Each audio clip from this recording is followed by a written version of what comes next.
Le plan de développement du Grand Casablanca, c'est aussi la vocation du Centre de recherche en sciences de l'ingénieur, dont la réalisation a été lancée aujourd'hui par Sa Majesté Mohamed VI à Haï Hassani.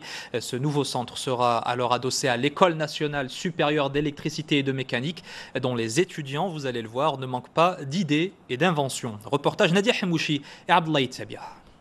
C'est dans l'un des laboratoires de cette école d'ingénieurs à Casablanca que le premier drone marocain a été pensé et conçu. Il a fallu une dizaine d'années de réflexion pour que le projet prenne forme. Aujourd'hui, l'engin de 17 kg en est à son 5e prototype.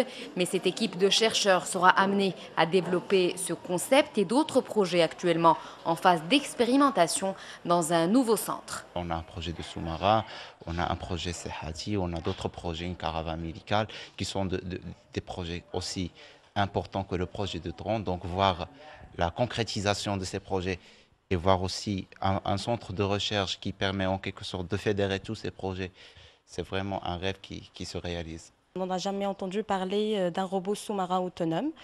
Donc j'ai eu l'occasion d'intégrer l'équipe qui va réaliser ce projet. On a besoin de structure, d'un encadrement, parce que ce n'est pas facile d'avoir tout simplement des compétences personnelles pour développer un projet. Et c'est adossé à l'École nationale supérieure d'électricité et de mécanique au quartier Haï Hassani que le nouveau centre de recherche, de développement et d'innovation en sciences de l'ingénieur sera édifié.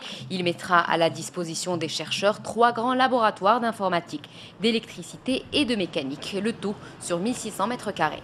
Ce genre de projet, à savoir un partenariat public-privé pour la réalisation de bâtiments et de structures de recherche, c'est une innovation qui va booster la recherche au niveau marocain et aussi montrer au privé l'intérêt de la recherche scientifique, parce que c'est le privé, ce sont les entreprises qui vont profiter des retombées de la recherche scientifique. Ça sera le premier au Maroc en Afrique qui va accueillir environ 150 enseignants-chercheurs et 300 étudiants-chercheurs. L'objectif, c'est faciliter l'appui à la recherche, faciliter la logistique, l'accompagnement, la gestion des projets à l'échelle nationale et internationale. Les travaux de construction peuvent démarrer en posant symboliquement la première pierre du projet.